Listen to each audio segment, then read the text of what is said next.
उत्तर प्रदेश की राजनीति इस समय जिस मोड़ पर खड़ी है, यहां सत्ता, संगठन और प्रशासन के बीच गहरी खींचतान साफ नजर आने लगी है।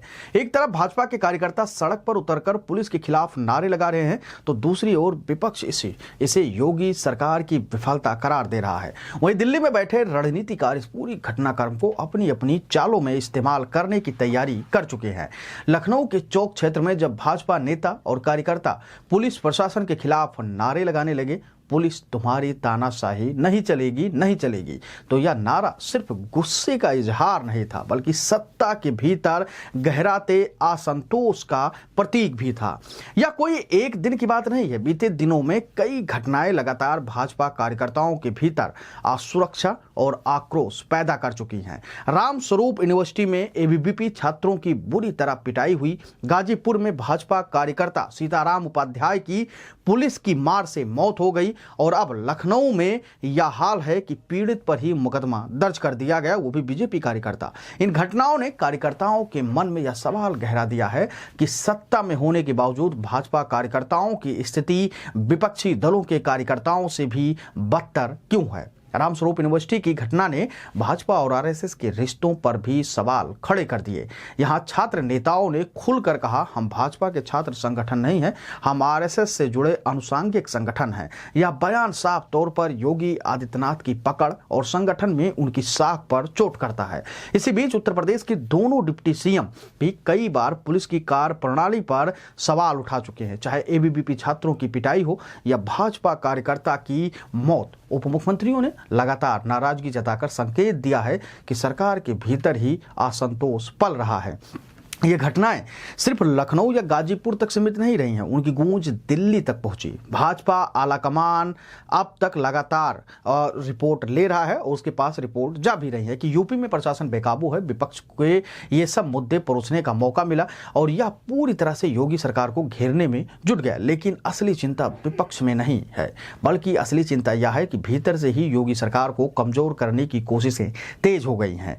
यहीं पर गृह मंत्री अमित शाह की राजनीति का पहलू सामने आता है। भाजपा में यह चर्चा अब आम है कि प्रधानमंत्री नरेंद्र मोदी के बाद उत्तराधिकारी की दौड़ में सबसे आगे योगी आदित्यनाथ और अमित शाह का नाम आता है।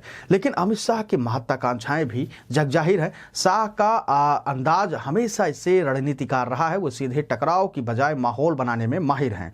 यूपी में बार बार कार्यकर्ताओं की नाराजगी, पुलिस की मनमानी और अफसरशाही का बेलगाम रवैया, यह सब धीरे धीरे योगी आदित्यनाथ की सख्त और ईमानदार मुख्यमंत्री वाली छवि को चोट पहुंचा रहा है।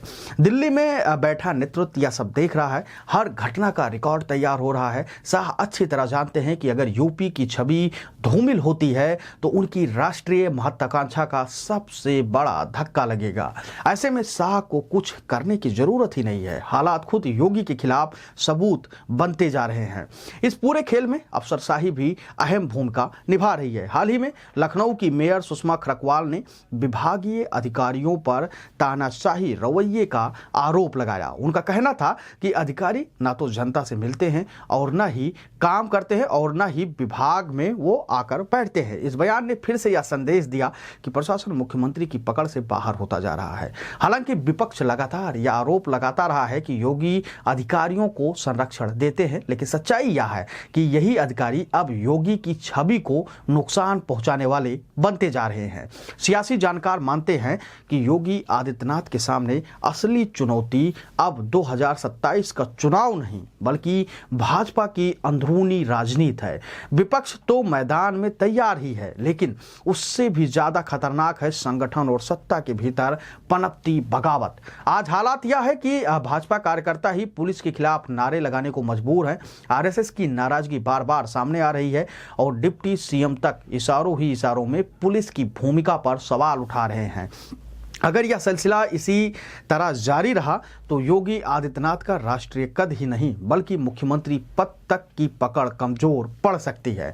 अब इस पूरी खबर का निष्कर्ष क्या है, तो वो भी आप सरल और आसान भाषा में जान लीजिए। योगी आदित्यनाथ की सबसे बड़ी ताकत उनकी सख्त छवि रही है, लेकिन आज वही ताकत उनके लिए चुनौती में बदल गई है। पुलिस की मनमानी और संगठन की नाराजगी ने इस छवि को हिलाना शुरू कर दिया है। उनके सामने दो बड़ी चुनौतियां हैं। पहला, पुलिस प्रशासन को नियंत्रण में लाना और जनता व कार्यकर्ताओं का विश्वास दोबारा लौटाना। दूसरी बात, पार्टी और संगठन के भीतर पनपती बगावत को शांत करना। और यही परीक्षा तय करेगी कि योगी भाजपा के राष्ट्रीय राजनीति में आगे मोदी के बाद का चेहरा बने रहेंगे या शाह की रणनीति उन्हें धीरे धीरे हंसिए पर ढकेल देगी। क्योंकि लगातार देखा गया है उत्तर प्रदेश में जिस प्रकार से योगी सरकार के खिलाफ एक माहौल बनाने की तैयारी देखी गई है और लगातार उनके खिलाफ अनाप शनाप बयान दिए गए हैं, उससे ये साफ होता है कि एक गुट जो है वो पूरी तरीके से योगी आदित्यनाथ के खिलाफ साजिश रचने में जुटी हुई है। हम ये नहीं कहते कि कौन पुलिस विभाग में या अधिकारी ऐसा कोई साजिश रच रहे हैं, लेकिन ये तो साफ है कि लगातार उत्तर प्रदेश के सीएम के कार्यशैली के ऊपर सवालिया निशान खड़े होते आ रहे हैं और लगातार उनकी छवि को धूमिल करने की कोशिश की जा रही है। और वो तब से जब से वो प्रधानमंत्री पद के रेस में आए हैं। यानी कि कुछ लोग ऐसे हैं जो नहीं चाहते कि योगी आदित्यनाथ दिल्ली जाएं, लेकिन योगी आदित्यनाथ की बढ़ती लोकप्रियता, जन आधार और हिंदुत्व जैसा विराट छवि उनको रोकने से कोई भी रोक नहीं सकता। इसलिए लगातार जो लोग हैं सत्ता में बैठे हों चाहे बाहर हो, वो लोग ये प्रयास कर रहे हैं कि योगी को रोका जाए, लेकिन रोकना इतना आसान है। आप अपनी राय हमको जरूर दीजिएगा, कमेंट सेक्शन में बताइएगा कि जिस प्रकार की ये साजिशें चल रही हैं उसको लेकर आप क्या कुछ सोचते हो और इससे नुकसान किसका होगा। धन्यवाद।